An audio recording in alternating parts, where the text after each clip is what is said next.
Everyone, क्या लगता है आपको, अगर आप अपना घर छोड़कर दूसरे स्टेट चले जाते हैं तो क्या आपको राशन मिल पाएगा? जी हाँ, बिल्कुल मिलेगा। तो आज हम बात करेंगे एक ऐसे ही इंटरेस्टिंग और इम्पोर्टेंट स्कीम के बारे में जो ये मुमकिन कर देगा, और वो है one nation one ration card यानी कि ONORC स्कीम।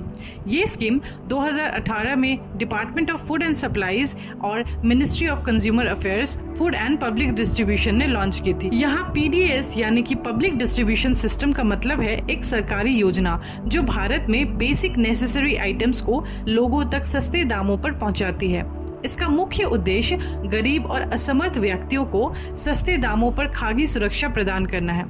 इस ONORC स्कीम के अंदर आपको राशन कार्ड डिटेल्स और एंटाइटलमेंट्स किसी भी EPOS डिवाइस पर मिल जाएगा, पूरे इंडिया में कहीं भी। मतलब इंटरस्टेट और इंट्रास्टेट पोर्टेबिलिटी अवेलेबल है, यानी कि आप एक डिस्ट्रिक्ट से दूसरे डिस्ट्रिक्ट या एक स्टेट से दूसरे स्टेट में भी राशन ले सकते हैं।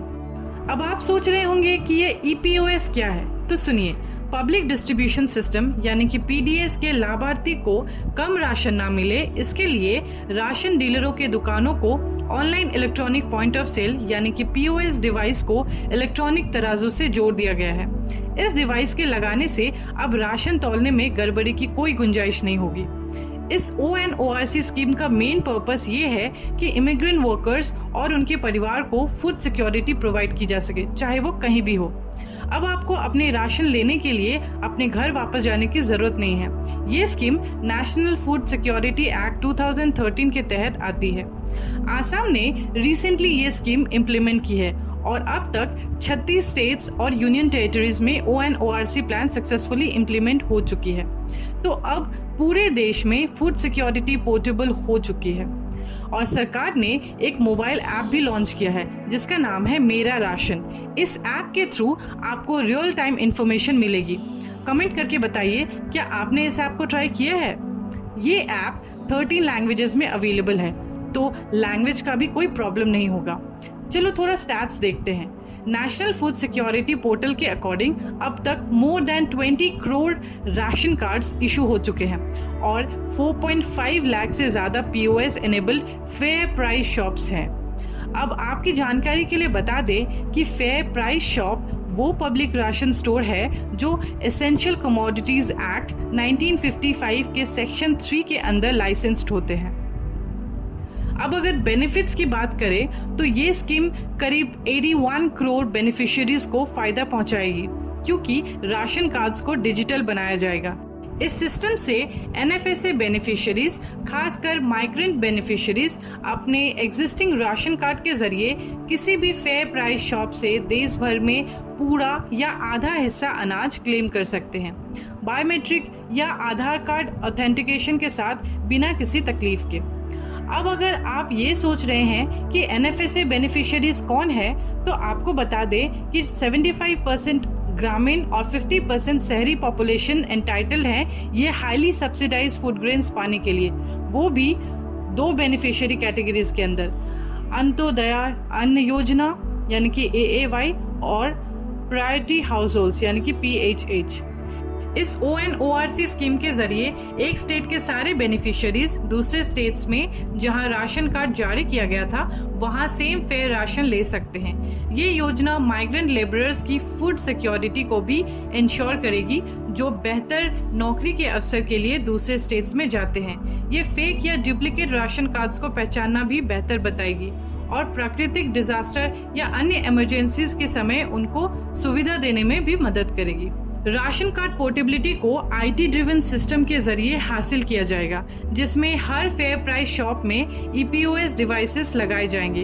ONORC SDG 2 के लक्ष्य को भी पूरा करने में मदद करेगा, 2030 तक भूख को खत्म करना। अब अगर एलिजिबिलिटी की बात करें तो ये स्कीम उन सभी राशन कार्ड होल्डर्स या बेनिफिशियरीज के लिए है जो नेशनल फूड सिक्योरिटी एक्ट 2013 के अंतर्गत आते हैं और उनका आधार कार्ड नंबर लिंक है। ये स्कीम उनको फायदा पहुंचाती है जो सरकारी गरीबी रेखा से नीचे हैं और उन्हें अनाज, दाल या अन्य जरूरी चीजें प्राप्त करने में मदद करती है। अब अगर ऑफलाइन एप्लीकेशन प्रोसेस की बात करें तो पहले आपको अपनी राशन कार्ड डिटेल्स देनी होगी अपनी नज़दीकी फेयर प्राइस शॉप में। उसके बाद जो लोग इंटरेस्टेड हैं वो अपने आधार नंबर या अपने राशन कार्ड नंबर के साथ किसी भी फेयर प्राइस शॉप में जा सकते हैं। ये इम्पॉर्टेंट है कि जो भी फैमिली मेंबर अपने आधार नंबर को अपने राशन कार्ड में लिंक कर चुके हैं वो ऑथेंटिकेशन के लिए एलिजिबल होते हैं और उन्हें राशन मिल सकता है। और एक चीज़, बेनिफिशियरीज को आधार ऑथेंटिकेशन के लिए अपने आइरिस या फिंगरप्रिंट्स का इस्तेमाल करने का भी मौका मिलता है। अब अगर ऑनलाइन एप्लीकेशन प्रोसेस की बात करें तो सबसे पहले न्यू यूज़र को नेशनल फूड सिक्योरिटी पोर्टल के ऑफिशियल वेब पेज पे रजिस्टर करना होता है, जो है ये गिवन लिंक जो मैं डिस्क्रिप्शन बॉक्स में प्रोवाइड कर दूंगी। अगर किसी को अपने राशन कार्ड का स्टेटस चेक करना है तो beneficiary national food security portal के ऑफिशियल वेब पेज पे लॉगिन कर सकते हैं, जो मैं नीचे लिंक प्रोवाइड कर दूंगी डिस्क्रिप्शन बॉक्स में अगेन। मगर याद रखें कि आपके पास एक और ऑप्शन भी है, मेरा राशन मोबाइल एप्लीकेशन डाउनलोड करने का।